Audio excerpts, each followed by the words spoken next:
Hell, you could say that 10,000 times and it still wouldn't be enough. It fires me up, man. I love it. Say it one more time. Shake and bake!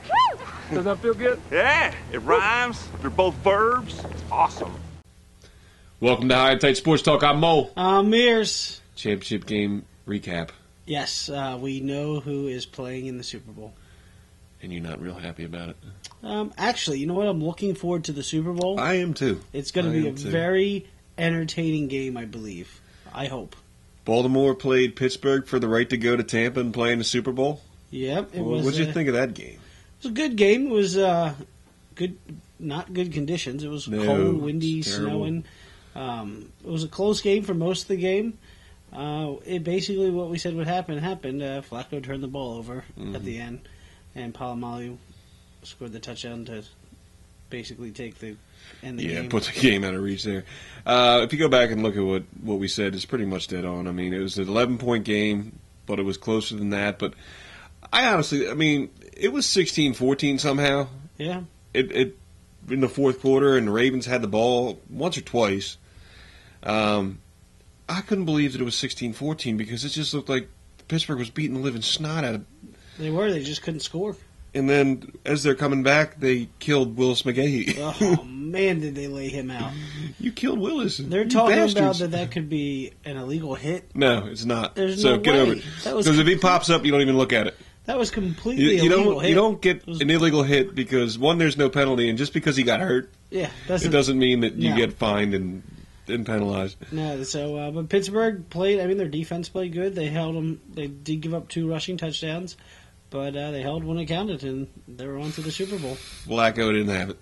That was the end. That was good year, good run, but he was obviously overmatched in that game with the defense. And I don't mind Pittsburgh winning.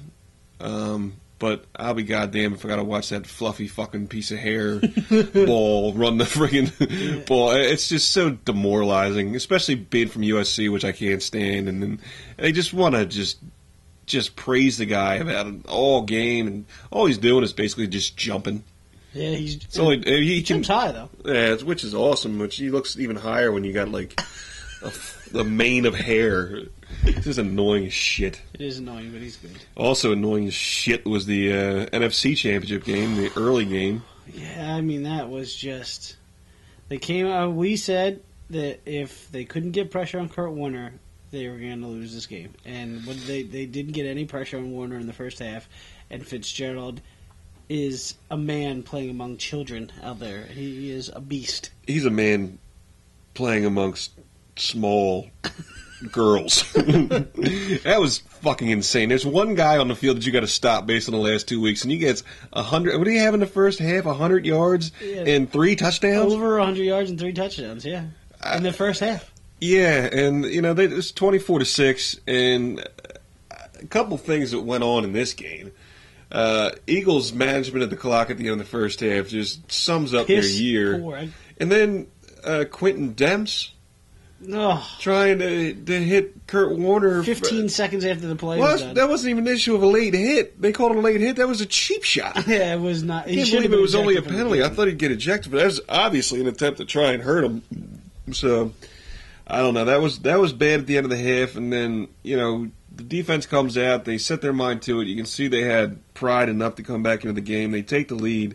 And David Akers just stuck a rusty hanger up his goo hole. I don't know what the hell happened. You've wasted 5 points on field goals and extra points. Yeah, I don't understand how. I mean, I won't give him too much shit for missing the 49-yard field goal. No, that's okay. But he had made 19 straight in the playoffs. That's you got to make the extra point. I don't care which way the Lacers are pointing. Lacers point. You got to make 20 yards. I can kick an extra point. And then you watch this West Coast offense fascinates because it doesn't utilize the middle of the field.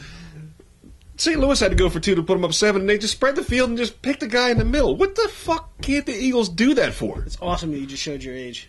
You said St. Louis. I don't give a fuck. They're not St. Louis anymore. That's fine. Yeah, whatever.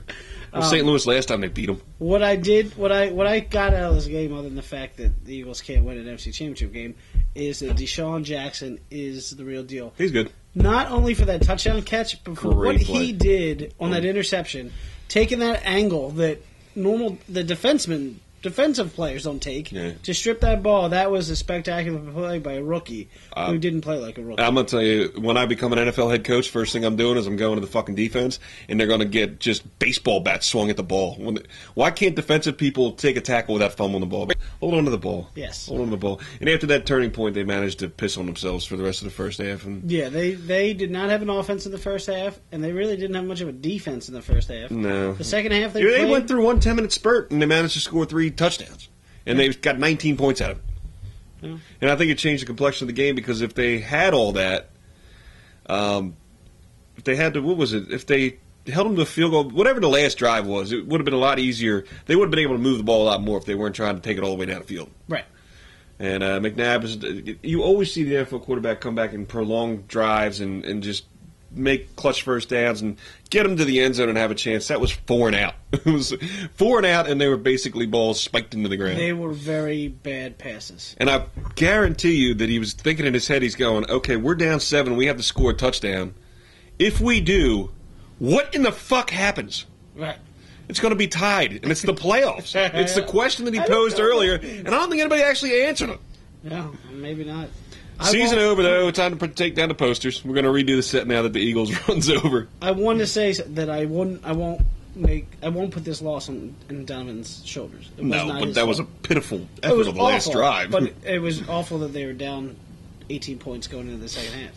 He played well. I tell you what, when it was halftime, I really felt like the better team was winning. Yes, they were definitely. And I think the better team won. And I think that it's going to make for the best possible entertainment value of a Super Bowl. Out of the Final 4 that were left. It's going to be a good Super Bowl. I'm actually looking forward. After that, I got through the disgust of the Eagles losing, I'm actually looking forward to the Super Bowl. So it'll be 2 weeks for that. We got to come up with something to do in the next 2 weeks. Yeah, we got to figure something to talk about. A little NASCAR preview, a little PGA Tour golf coverage, PBA bowling. All the exciting things left to do. Maybe a little spring training preview. That'll be exciting. Yeah. Woo! Pitchers and catchers report in less than a month. I don't know what sports is outside of football. I'm going to have to look that up. All right, www.MOLEMANMEDIA.com. www.htsportstalk.com. Post-game show is brought to you by... Christ, I can't find it. The hell with it.